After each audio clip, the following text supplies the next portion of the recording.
삶의 기적을 일으키는 30분 예배를 시작하도록 하겠습니다. 하나님께서 오늘 우리에게 주신 말씀은 사도행전 13장 20절에서 22절까지 말씀입니다. 이 말씀 제가 봉독하도록 하겠습니다. 그 후에 선지자 사무엘 때까지 사사를 주셨더니 그 후에 그들이 왕을 구하거늘 하나님이 베냐민 지파 사람 기스의 아들 사울을 40년간 주셨다가 패하시고 다윗을 왕으로 세우시고 질문하여 이르시되 내가 이새의 아들 다윗을 만나니 내 마음에 맞는 사람이라 내 뜻을 다 이루리라 하시더니 아멘. 오늘도 이 시간 하나님께서 우리 주신 말씀을 듣기 전에 잠시 기도하는 시간 갖도록 하겠습니다. 하나님 아버지 감사합니다. 오늘도 저희들 사랑하시고 저희를 만나주시니 감사합니다.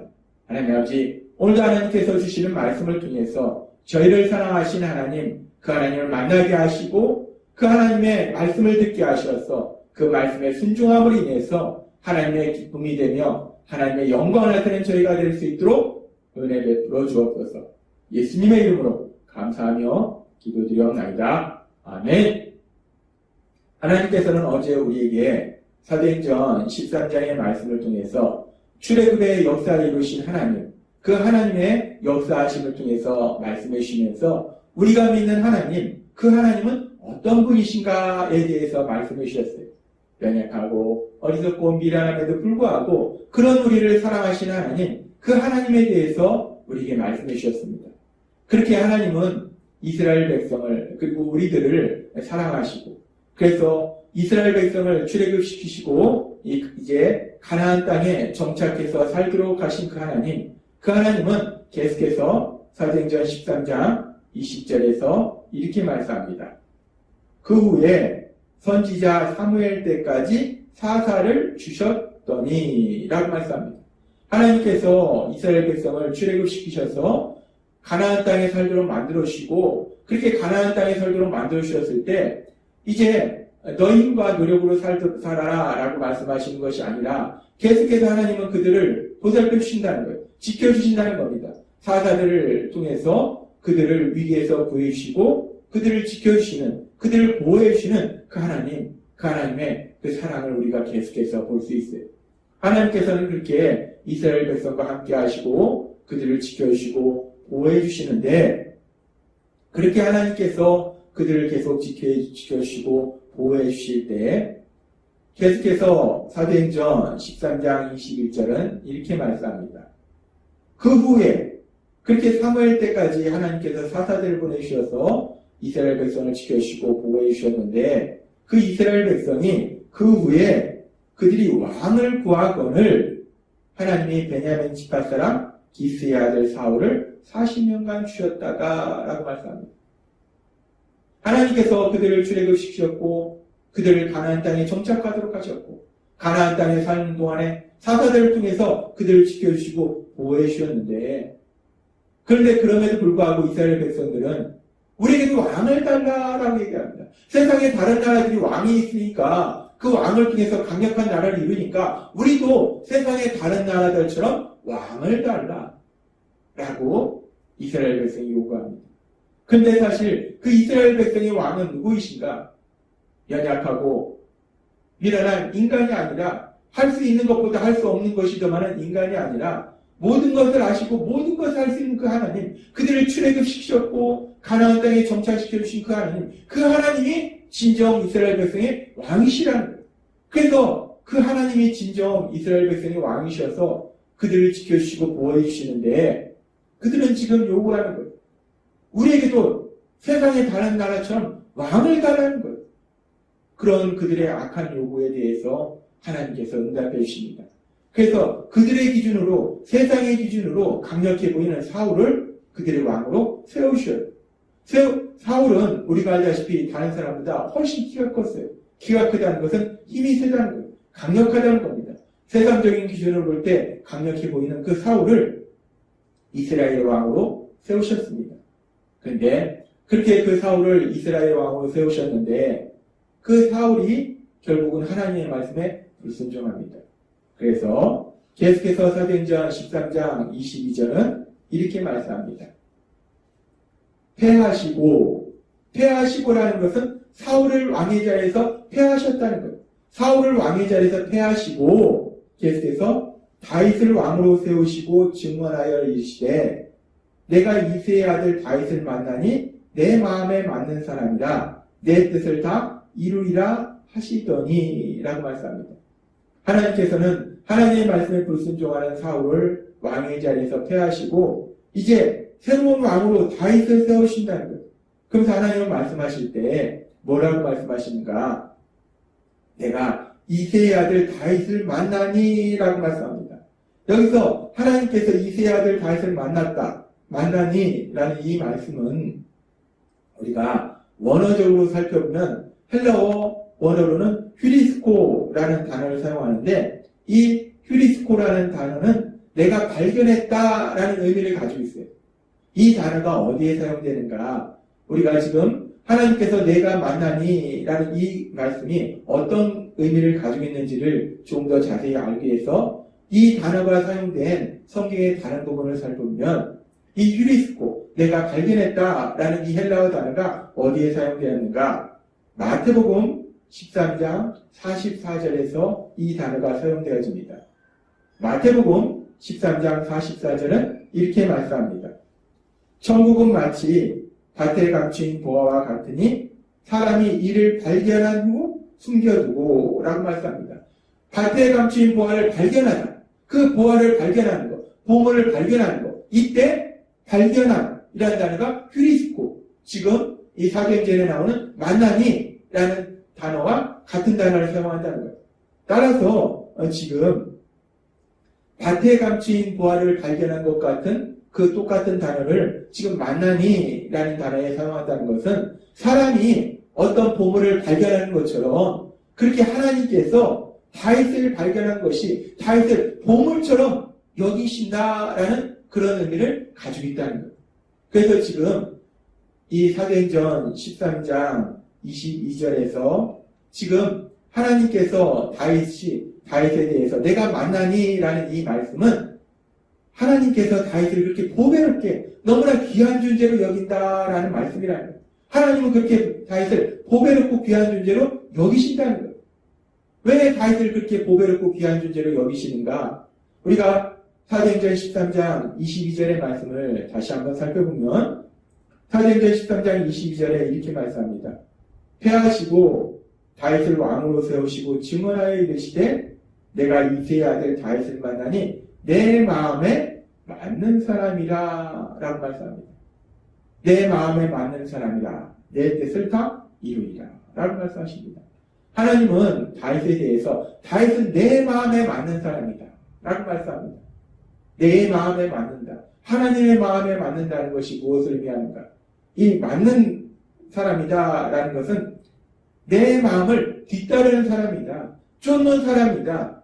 내 마음에, 내 뜻에 순종하는 사람이다 라는 의미를 가지고 있다는 거예요. 다윗이 하나님의 마음에 맞는 사람이라는 것은 다윗은 하나님의 뜻에 순종하는 사람이다 라는 말씀이에요. 하나님이 왜 다윗을 그렇게 귀한 보물처럼 여기시니까 다윗은 하나님의 뜻에 순종하는 사람이었다는 거예요. 하나님의 말씀에 순종하는 사람이었다는 거예요. 그렇기 때문에 그렇게 하나님의 뜻에 순종하는 다윗을 통해서 하나님은 하나님의 뜻을 다 이룰 것이다 라고 말씀하신다는 겁니다. 그렇습니다. 하나님은 다윗을 너무나 귀하고 보배로운 존재로 여겼는데 왜 하나님이 그 다윗을 그렇게 귀하고 보배로운 존재로 여겨서 하나님의 뜻을 다 이루겠다라고 말씀하시는가? 다윗은 하나님의 마음에 맞는 사람이다. 다윗은 하나님의 뜻에 순종하는 사람이다 라고 하나님이 말씀하시더라는 거예요. 하나님이 보실 때 다윗은 하나님의 뜻에 순종하는 사람이라는 거예요. 근데 우리가 이 말씀을 묵상하다 보면은 우리 마음에 의문이 생깁니다. 우리가 사무엘상의 말씀을 통해서 우리가 사무엘서의 말씀을 통해서 초대왕 사울과 그리고 다윗의 삶에 대해서 우리는 자세히 알 수 있어요. 근데 하나님이 지금 사울은 불순종함으로 인해서 왕에서 패하셨는데 다윗은 하나님의 뜻에 순종하는 사람이다 라고 말씀하세요. 근데 우리가 사무엘서의 말씀에 보면은 물론 사울이 하나님의 말씀에 불순종했어요. 어떤 불순종의 죄를 범했는가? 선지자이면서 제사장인 사무엘이 제사를 드려야 되는데 하나님의 뜻에 불순종해서 자신이 제사를 지내는 그런 죄를 범했습니다. 뿐만 아니라 아말렉 족속을 다 멸하라고 하나님이 말씀하셨는데 그 말씀에 불순종해서 아말렉 왕 아각을 살려두고 자신의 눈에 보기 좋은 가축을 동물을 살려두는 그런 죄를 범했어요. 근데 사울이 그렇게 불순종의 죄를 범했는데 그럼 다윗은 어떤가? 다윗은 불순종의 죄를 범하지 않았는가? 아닙니다. 우리가 사무엘서의 말씀을 보면 사실 우리가 세상적인 기준으로 볼 때 그리고 또 하나님의 말씀으로 볼 때도 사울보다는 다윗이 더 큰 불순종의 죄를 범했다는 거예요. 다윗은 분명히 10계명의 7번째 계명에 간음하지 말라라고 하나님이 말씀하셨는데 그 10계명의 7번째 계명을 지키지 않는 불순종의 죄를 범했어요. 우리가 알다시피 다윗은 자신의 충성스러운 부하 우리아의 아내 바세바와 간음하는 죄를 범했다는 겁니다. 뿐만 아니라 다윗은 그렇게 바세바에 간음한 이후에 그 죄를 숨기려고 이제 10계명의 6번째 계명인 살인하지 말라라는 그 계명에 불순종하는 죄를 저질렀어요. 그래서 자신의 충성스러운 부하 우리아를 전쟁터에서 죽게 만드는 살인하는 그런 죄를 범했다는 거예요. 우리가 사무엘서의 말씀에 보면은 분명히 사울도 불순종의 죄를 지었고 다윗도 불순종의 죄를 짓더라는 거예요. 그런데 우리가 하나님의 말씀을 볼 때 그리고 세상적인 기준에서 볼 때 사울이 지은 불순종의 죄보다 다윗이 지은 불순종의 죄가 훨씬 더 크더라는 거예요. 분명히 사울도 불순종의 죄를 지었고 다윗도 불순종의 죄를 지었는데 세상적인 기준으로 보나 하나님의 말씀으로 보나 분명히 다윗이 지은 죄가 더 크다는 거예요. 근데 왜 하나님은 사울은 여전히 불순종의 사람이라 생각하셔서 판단하셔서 왕에서 패하시고 다윗은 내 마음에 맞는 사람이라 내 뜻을 다 이루리라 다윗은 하나님의 뜻에 순종하는 사람이다 라고 그렇게 다윗을 칭찬하시고 다윗을 그렇게 보배롭고 존귀한 존재로 하나님께서 여기시는 것일까? 생각하는 것일까? 우리가 이 부분에 대해서 궁금할 수 있어요. 근데 우리가 왜 하나님은 그렇게 어떻게 보면 세상적인 기준으로 하나님의 말씀으로 보면 하나님의 말씀의 기준에서도 더 큰 불순종의 죄를 지은 다윗이 순종의 사람이다 라고 말씀하시는가? 이 부분을 우리가 하나님의 말씀을 읽고 묵상함을 통해서 사랑의 하나님, 공의 하나님은 어떤 사람을 순종의 사람이라고 하나님이 말씀하시는지를 우리가 알 수 있습니다. 우리 하나님은 어떤 사람을 순종의 사람이라고 말씀하시는가? 우리 하나님은 단순히 죄를 짓는 사람을 죄를 짓지 않는 사람을 순종의 사람이라 말씀하시지 않고 죄를 지었을지라도 회개하는 사람을 순종의 사람이라고 말씀하신다는 거예요.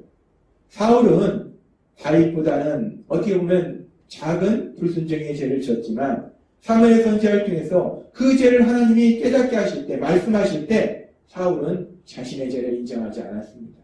따라서 자신의 죄를 회개하지 않았다는 거예요. 그런데 다윗은 분명히 사울보다 더 큰 불순종의 죄를 지었어요. 그렇게 더 큰 불순종의 죄를 지었지만 그럼에도 불구하고 하나님께서 나단 선지자를 통해서 다윗의 죄를 깨닫게 하실 때 다윗은 자신이 죄를 지었음을 인정하고 그 죄를 진심으로 회개하고 다시 하나님의 말씀에 순종하는 순종의 자리로 나아가더라는 겁니다. 그렇습니다. 하나님께서 어떤 사람을 순종의 사람이라고 말씀하시는가?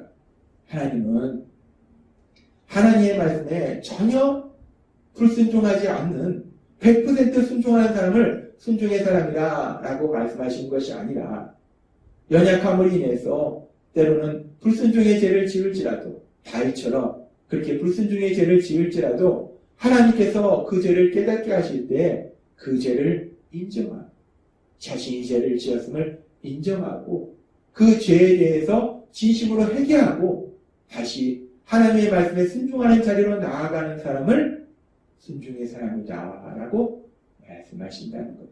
그런 사람을 하나님의 마음에 맞는 사람이다 라고 말씀하신다는 겁니다.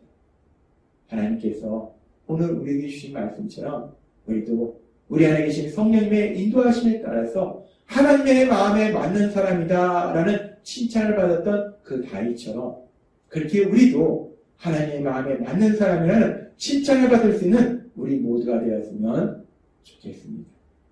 오늘 주신 말씀처럼 우리가 하나님을 믿지만 그래서 하나님의 말씀에 늘 순종하기를 소망하지만 그럼에도 불구하고 우리도 다윗처럼 연약하기 때문에 때로는 불순종의 죄를 범할 수 있는데 그럼에도 불구하고 우리 안에 계신 성령님이 우리의 죄를 깨닫게 하실 때 우리가 죄를 지었음을 인정하고 우리의 죄를 진심으로 회개하고 그래서 다시금 하나님의 말씀에 순종하는 순종의 자리로 나아감으로 인해서 다윗처럼 하나님의 마음에 맞는 사람, 하나님께서 순종의 사람이라 말씀할 수 있는 그런 삶을 살 수 있는 그런 하나님이 귀하고 보배롭게 여기는 그런 삶으로 살아가는 여러분이 되시기를 주님의 이름으로 축원합니다. 기도하겠습니다. 하나님 아버지 감사합니다. 오늘도 주신 말씀처럼 사랑의 하나님, 공의 하나님은 어떤 사람을 순종의 사람이라 말씀하시는가?